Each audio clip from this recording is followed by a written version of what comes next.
नमस्ते साथियों, मैं हूं MC हरबार और आप देख रहे हैं संविधान के स्वर यूट्यूब चैनल पर संविधान सीरीज। आज हम संविधान के आर्टिकल 19(1) के अंतर्गत संविधान में क्या प्रावधान रखे गए हैं, इसी को जानने की कोशिश करेंगे। बोलने की आजादी और अभिव्यक्ति की स्वतंत्रता क्या है, इस शब्दों के माध्यम से, लेखों के माध्यम से, प्रिंटिंग के माध्यम से, चित्र या किसी प्रकार से अपने विचारों को व्यक्त करना, समाचार पत्र पत्रिकाओं में अपने विचार व्यक्त करने की आजादी संविधान के किस आर्टिकल से नागरिकों को मिली हुई है, आज हम यही सब जानने की कोशिश करेंगे। संविधान के मूल शब्द आर्टिकल 19(1) में उल्लेख है, all the citizens shall have the right to freedom of the speech and expression.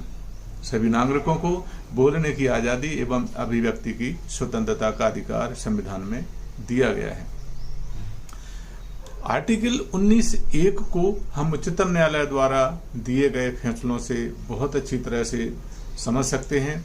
उच्चतम न्यायालय द्वारा रोमेश थापर बनाम मद्रास राज्य 1950 सब क्लॉज 114 के अपने फैसले में कहा कि बोलने की आजादी और अभिव्यक्ति की स्वतंत्रता प्रजातांत्रिक शासन व्यवस्था की आधारशिला है।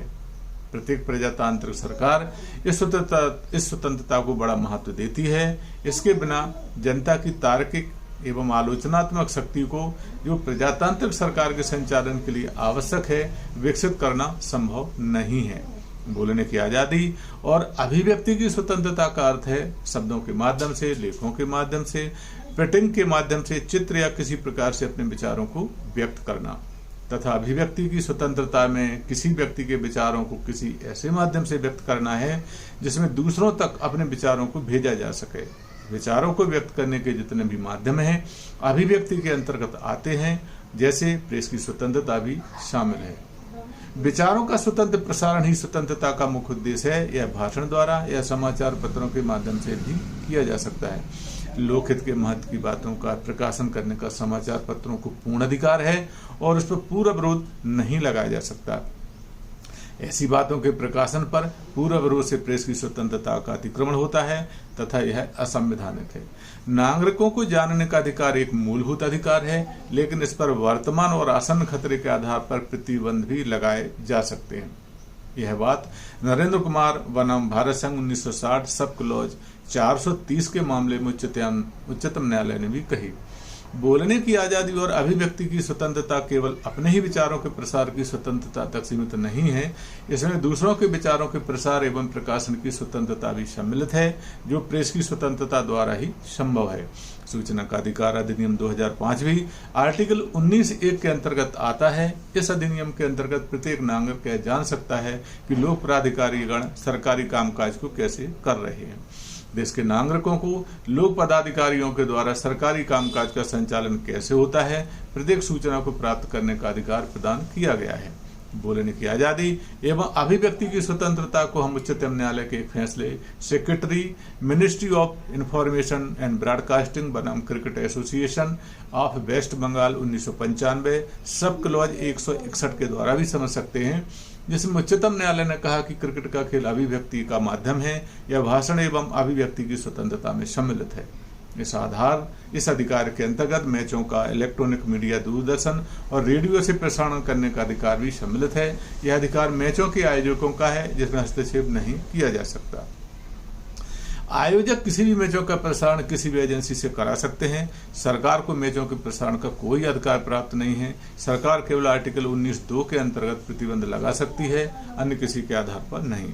आर्टिकल 19(1) के अंतर्गत क्षेत्र के विस्तार के बारे में उच्चतम न्यायालय ने कहा कि भाषण एवं अभिव्यक्ति की स्वतंत्रता के अंतर्गत सूचना प्राप्त करना, उसका प्रसारण करना शामिल है, जिसकी कोई भौगोलिक सीमा नहीं है।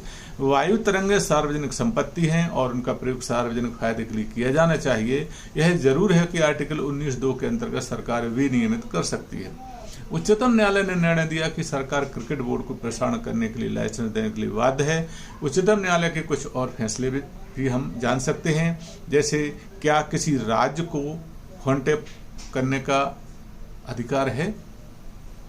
People's union for civil liberties विरुद्ध union of India 1997 sub clause 578 के फैसले में उच्चतम न्यायालय ने कहा कि टेलीफोन टैप करना किसी व्यक्ति की एकांतता के आधार पर सरकार का सीधा हस्तक्षेप है और इसका प्रयोग राज्य सरकार को तभी करना चाहिए जब सार्वजनिक आपातकाल या लोक सुरक्षा के लिए आवश्यक हो।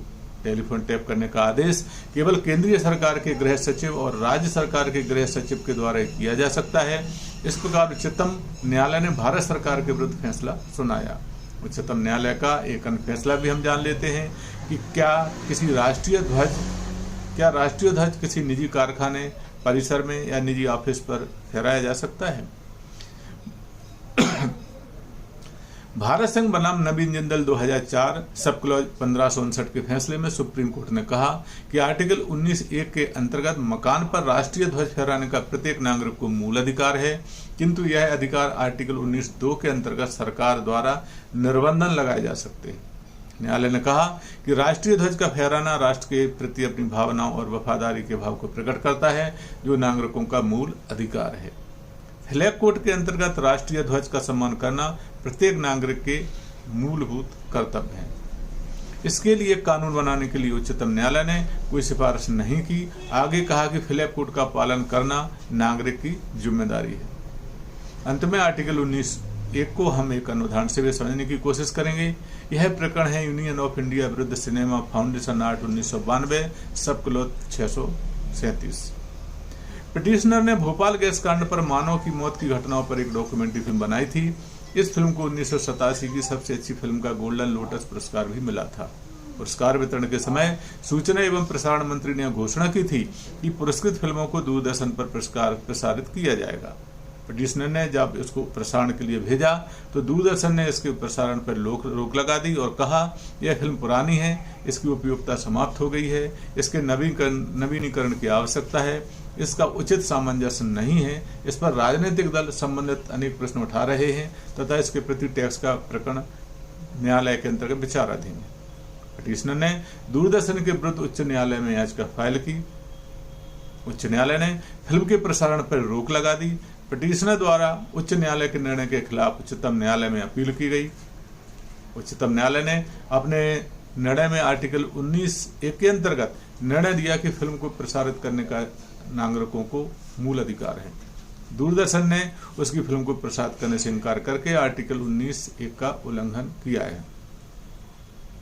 प्रत्येक नागरिक को इस आर्टिकल के अंतर्गत अपने विचारों को समाचार पत्रों, पत्रिकाओं और फिल्मों के माध्यम से प्रसारित करने का अधिकार है। केवल इस आधार पर कि सरकार की फिल्म में आलोचना दिखाई गई यह कोई कारण नहीं है। वास्तव में संविधान के लोग यह जानने के इच्छुक थे समुदाय के लोग यह जानने के इच्छुक थे कि भोपाल में क्या घटित हुआ है, राज्य द्वारा क्या क्या कदम उठाए गए हैं, गैस रिसाव के क्या संभावित परिणाम होंगे, यह लोग जानना चाहते हैं। अतः फिल्म के प्रसारण करने हेतु उच्चतम न्यायालय द्वारा निर्देश दिए गए।